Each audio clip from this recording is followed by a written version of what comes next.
دیکھ رہے ہیں PK نیوز۔ ناظرین، سب سے پہلے خبر شامل کریں گے۔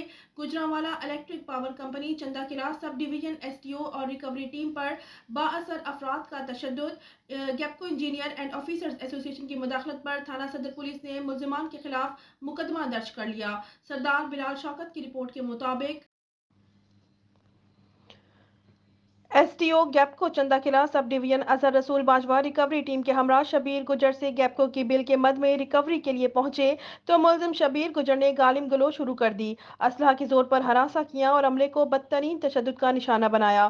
واقعے کی اطلاع ملتے ہی گیپکو انجینئرز اینڈ آفیسرز ایسوسی کے چیئرمین میاں عبدالقیوم سمیت دیگر افسران بھی موقع پر پہنچ گئے اور تھانہ صدر میں ملزم کے خلاف مقدمہ درج کروایا۔ ذرائع کے مطابق ملزم شبیر گجر کے ذمہ 6 لاکھ سے زائد کے بلز واجب الادا ہیں۔ شبیر گجر گیپکو کا ڈیٹ ڈیفالٹر ہے۔ چیئرمین انجینئرز اینڈ آفیسرز ایسوسی ایشن میاں عبدالقیوم نے واقعے کی شدید مذمت کرتے ہوئے کہا کہ آن ڈیوٹی عملے پر تشدد ناقابل معافی ہے۔ ملزمان کو فی الفور گرفتار کیا جائے وگرنہ بھرپور احتجاج کیا جائے گا اور تمام دفاتر کی تالہ بندی کر دی جائے گی۔